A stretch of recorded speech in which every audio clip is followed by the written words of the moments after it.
possible introduction of an issue where we can designate a vehicle or a vessel to act as a polling station. And these people took an issue with saying these are the early signs of this current regime planning their way to rig the forthcoming elections. I'd also just like get your sentiments on the same. I think the provision makes sense, especially in areas where we have either nomadic lifestyle. You see, our election laws should evolve and adapt to changing circumstances. And having a mobile polling station, to me, is not out of the world. Because in the northern Kenya and other areas where we have vast grounds and fewer voters, it will be to the convenience of the voter if we can introduce mobile stations, mobile polling stations. The good thing is that we know the number of registered voters. And there are checks and balances in terms of registration, identification card, and biometrics. So to me, that is not neither here nor there. And if you really want to rig elections, then you cannot get those numbers from those areas because they're normally very marginalized and they're vast. So this is an innovation in response to the need, the unique needs.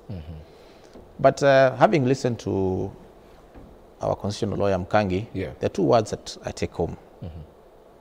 One is that we are looking at the technicalities, and that is what I've said from day one.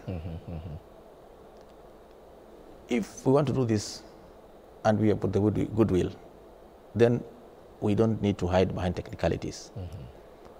The second thing, which he talked about, is the mood of the country, the mood in the country. Many of my colleagues are in denial that, this is a passing cloud. But the reality is that, ask yourself, the last time you saw a minister in town running with sirens or a flag, national flag, a minister. Most of my colleagues have not gone home since we went on recess because of the reality on the ground. And given these circumstances, I think the right thing to do is to accept that we are in some kind of fix or a hole. Because I think it can only get worse. The agitation can only get more. The trust can only reduce. In my thinking, and I told you I'm not a lawyer, another easy way is to go via Article 257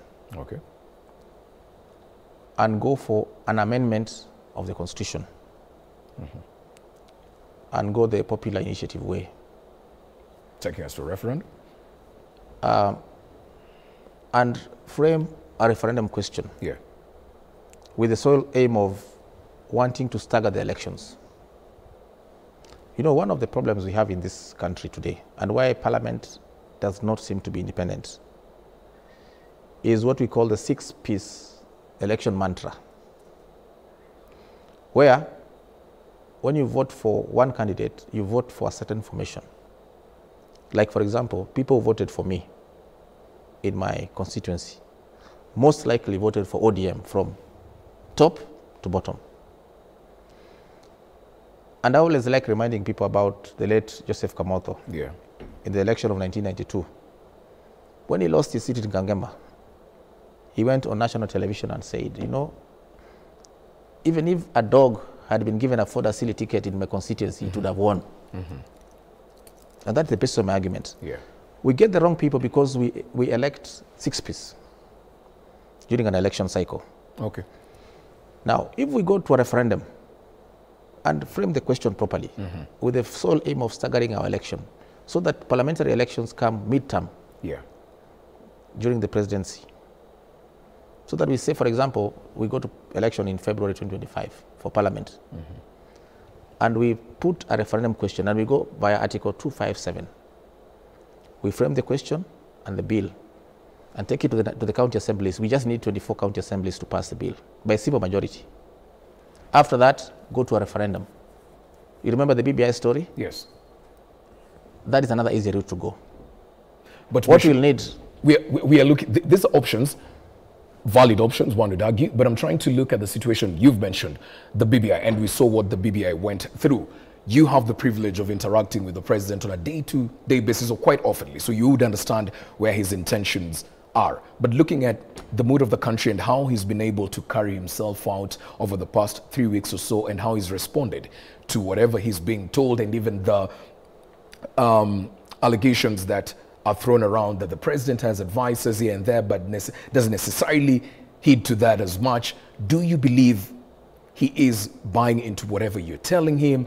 And then again, you've also been accused as legislators that we don't have a parliament. This is literally an extension of the executive. So I'm trying to understand how these things can come to play. You see, and as I told you, we are minority in the House. Yeah. And what can salvage us is not that House. Okay. It is the people. The people, yeah. And that's why we are saying, let us go popular initiative way. Let us collect 1 million signatures. Yeah. Let us phrase a referendum question, which will do two things: stagger parliament and bring this parliament to an end on a certain date, and go to a referendum, and you'll be amazed how fast it will pass. Yeah. I have confidence in the county assemblies, because they are not conflicted in any way with the National Assembly. In civilized countries or civilized democracies, there are provisions in law that Parliament itself feels, I think we've outlived our usefulness, and they go and vote themselves out. That may not happen in Kenya. Yeah, I do think we've come of age. Certainly it will not happen in Kenya. Yeah. That's why we must explore other options. Okay.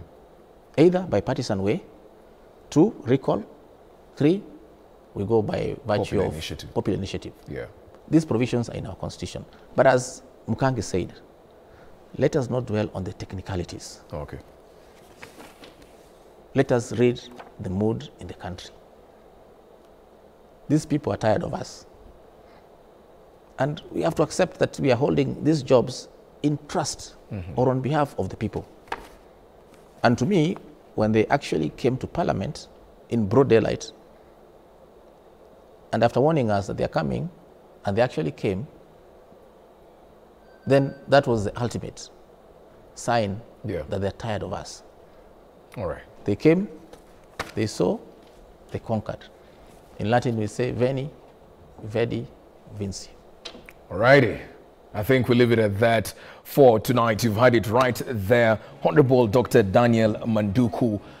Quite a contrary view to what we'd hear our day-to-day legislators talk about and take a stand on. He says the people are tired of us. I mean, it's time we listen to the voices. I'm not too sure how many legislators relate with Manduku, but as I've always said right here on Punchline, time will tell. Will the president listen? Again, time will tell. Will the legislators and our political leaders listen?